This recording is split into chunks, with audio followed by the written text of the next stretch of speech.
Here's why this matters. Everyone obsesses over the $1 million number, but almost nobody talks about two things. First, what actually changes once you cross that line. And second, the boring, repeatable math that gets you there in the first place. It is like training for a marathon and having zero idea what the finish line actually looks like or what route to take. Today, I'm going to give you both, the destination and the directions. Let's start with why $1 million is not just a big number. It is a fundamentally different financial reality. When you have $10,000 invested earning 7% annually, you're generating about $700 a year. Nice, but meaningless. When you have $50,000, you're looking at around $3,500 a year. Helpful, but you are still completely dependent on your paycheck. Now, here's where the math starts working in your favor in a way that almost feels unfair. $1 million at that same 7% generates $70,000 a year without you lifting a finger. That is more than the median US household income. 0 hours, 0 commute. 0 workplace drama. Your money is not just contributing to your lifestyle anymore. It is funding your entire lifestyle. Your capital becomes your employee, working around the clock while you sleep, while you travel, while you do literally anything else. This is the first wealth threshold where capital starts outperforming labor for most people.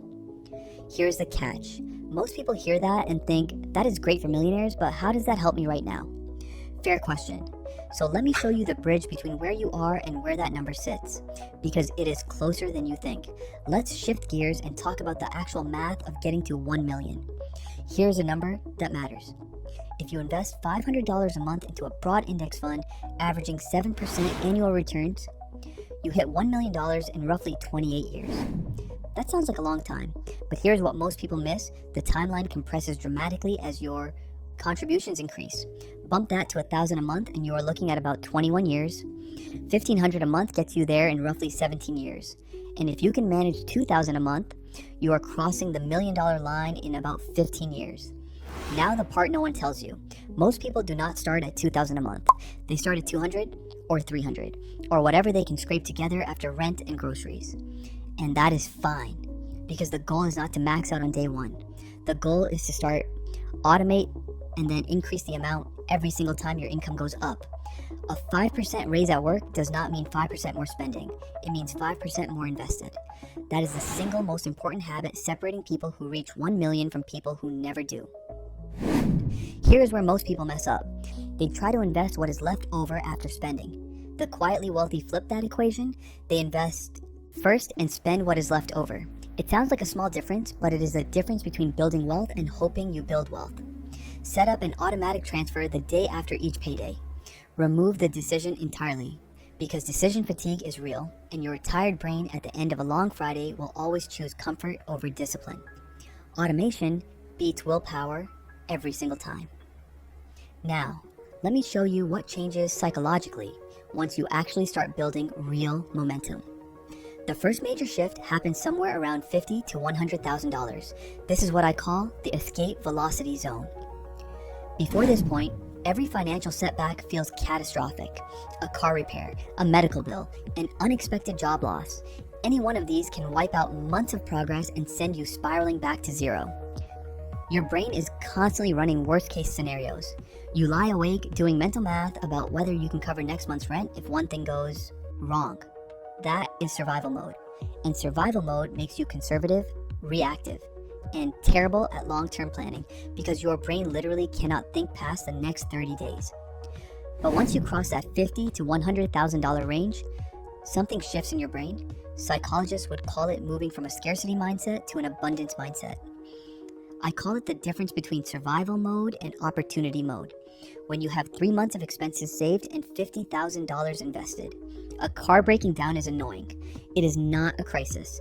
A job loss is stressful. It is not an emergency.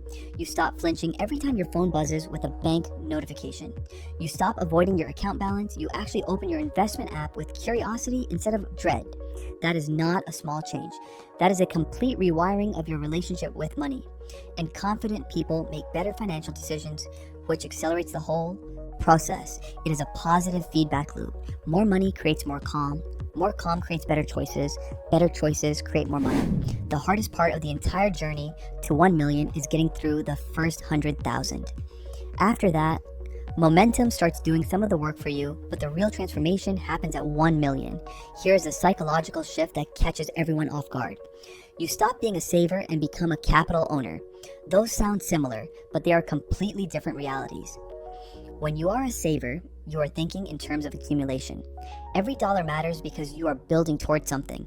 Your entire strategy is offense. Earn more, save more, grow the pile. But when you become a capital owner, your mindset shifts to preservation and optimization. You are no longer trying to get rich. You are trying to stay rich. And that requires completely different skills. When you had $20,000 invested, a 10% market drop cost you $2,000. That stings, but it is recoverable in a few months. When you have $1 million invested, that same 10% drop costs you $100,000. That is more than most people earn in a year. Suddenly, market volatility is not just numbers on a screen. It is real money that could fund 2 years of living expenses. But here is the fascinating part that most people do not understand until they experience it. Once you have significant capital, market downturns stop feeling like disasters and start feeling like opportunities. You have the cushion to weather temporary storms. More importantly, you have the capital to buy assets at discounted prices when everyone else is panic selling. This is how wealthy people really separate themselves. They use crashes to get wealthier while everyone else is getting poorer. Zoom out. Your relationship with work changes completely at this level.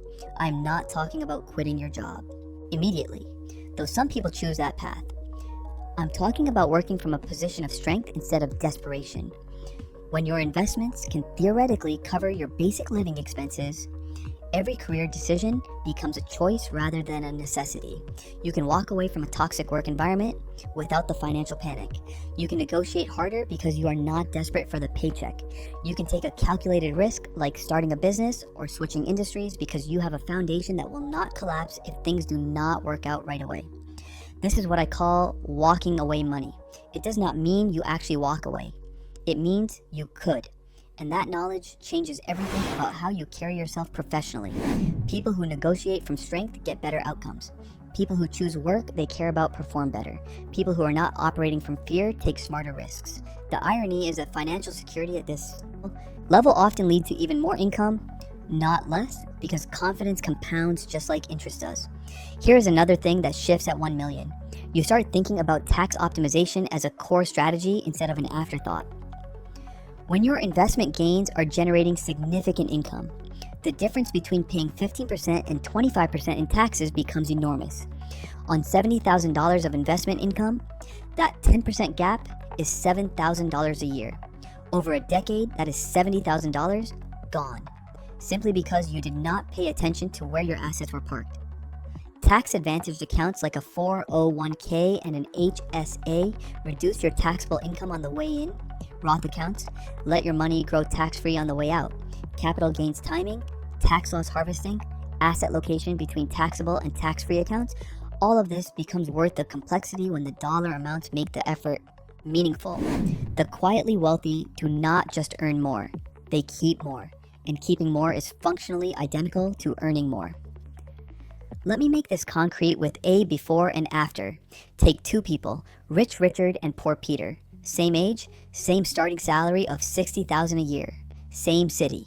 Rich Richard keeps his expenses flat even as his income grows over the years.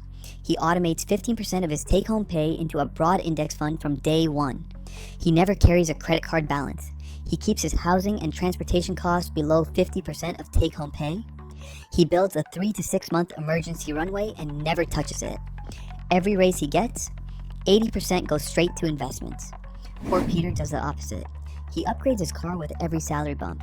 He saves maybe 5%, and only when he remembers to manually transfer it.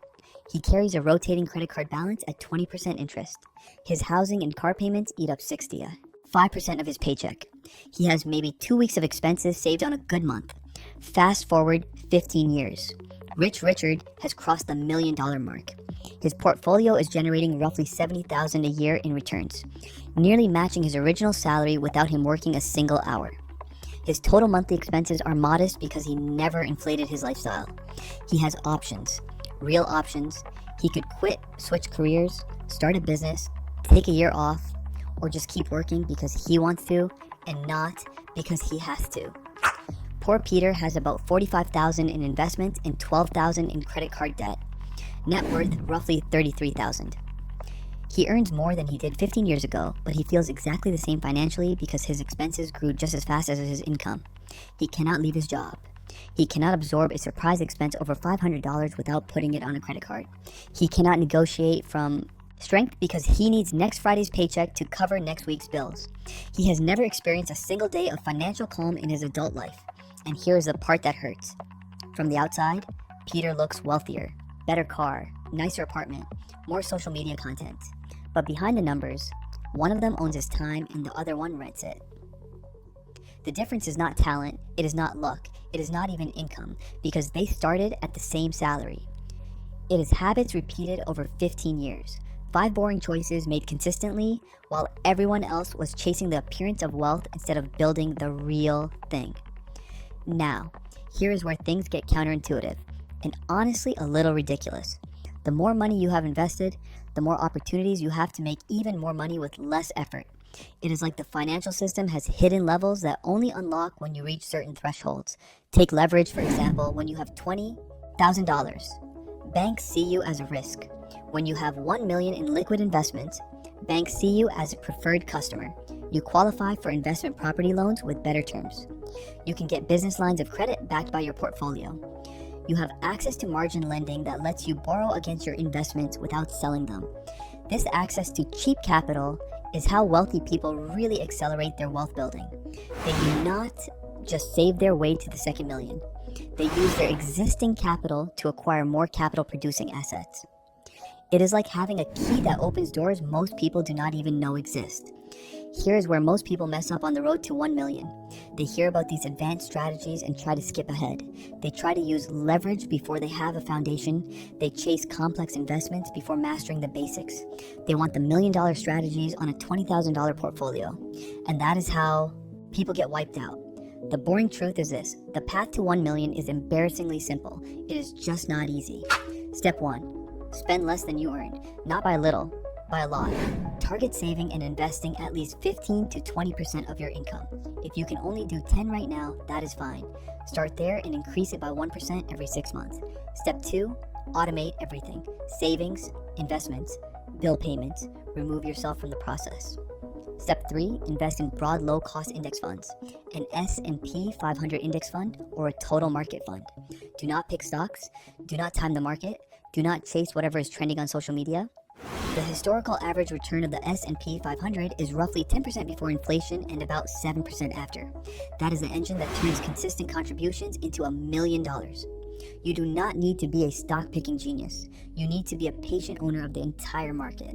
Step 4, increase your income over time. This is the variable most people underestimate. Negotiate raises aggressively. Build skills that command higher pay. Add a side income stream, even if it starts small. The difference between investing $500 a month and $1,000 a month is not just double the contributions. It is years shaved off your timeline. Every extra dollar that goes into investments compresses your path to 1 million. And the fastest way to find extra dollars is not cutting expenses to the bone. It is earning more while keeping your lifestyle flat. Step 5, never carry high interest debt. Credit card debt at 20% interest is the opposite of compound growth. It is compound destruction. Pay it off aggressively and never let it come back. I know what some of you are thinking. Ivan, I am barely covering rent. 15% savings feels impossible. I hear you, and here is the honest answer. If you are starting from zero with tight margins, the first move is not investing a huge percentage. It is finding one expense you can cut and one way to earn an extra $100 a month. Cancel a subscription you forgot about.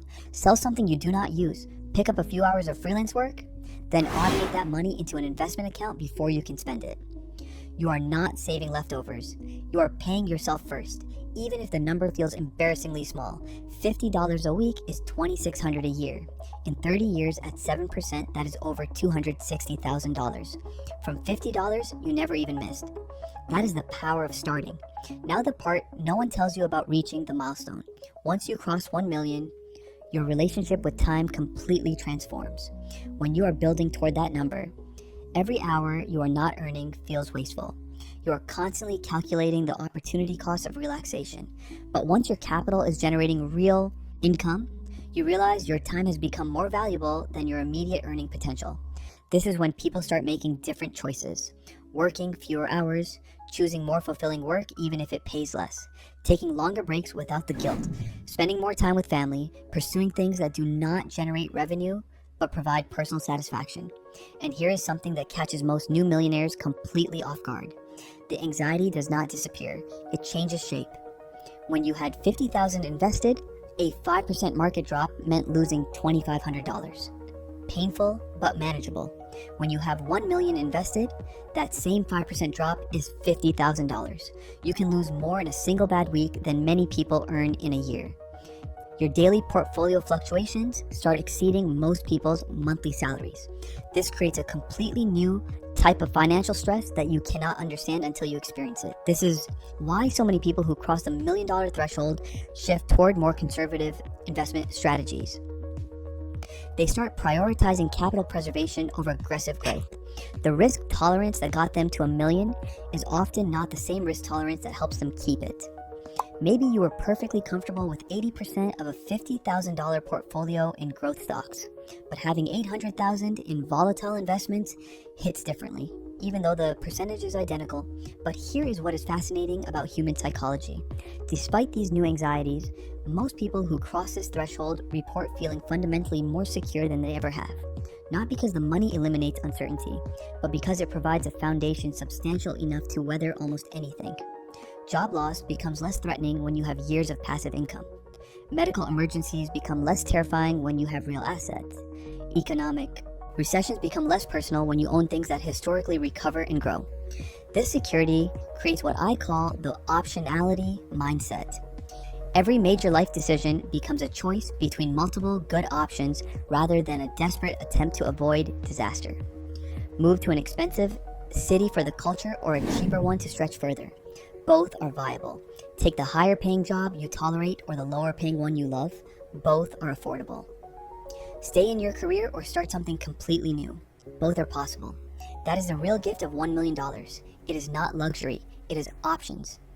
And here is something that makes the whole journey feel worth it in hindsight.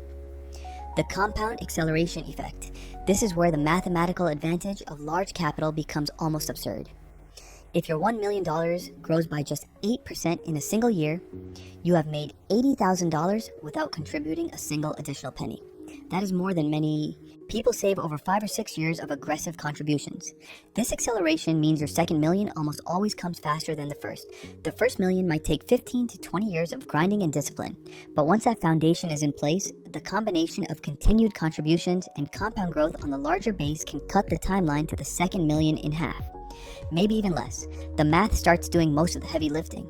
Your job is just to stay out of the way and not blow it with lifestyle inflation or panic selling during a downturn. Perhaps the most unexpected change that happens after crossing the $1 million line is how you start thinking about legacy. When you are building your first $100,000, you are focused purely on your own financial security. That is all you can afford to think about. But when you have $1 million invested and it is growing faster than you spend it, your thinking expands beyond your own lifetime. You start considering what happens to this wealth after you are gone. Not just leaving money to children or charities, but understanding that you have built something with the potential to impact lives for decades. Your investments become less about funding your own lifestyle and more about stewarding capital that could outlive you. And that shift from how do I survive to what kind of impact can I leave is the ultimate identity transformation that money can create. So here's the question. Are you building toward optionality, or are you building toward a lifestyle that looks good but keeps you trapped? Because the road to 1 million is not complicated. It is 5 boring steps repeated for 15 to 20 years while everyone around you is chasing shortcuts and trying to look rich on the way there. The people who actually cross that line are not the ones who earned the most. They are the ones who kept the most. They automated the boring stuff. They resisted lifestyle inflation. They invested consistently through good markets and bad ones. And they understood that the goal was never the money itself.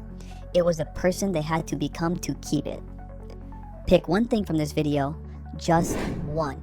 Maybe it is automating 15% of your next paycheck. Maybe it is paying off that credit card balance for good. Maybe it is opening a brokerage account and buying your first index fund this week. Whatever it is, Do it before the motivation fades, because the difference between the people who reach 1 million and the people who just dream about it is not intelligence or income. It is action, repeated boring action, compounded over time.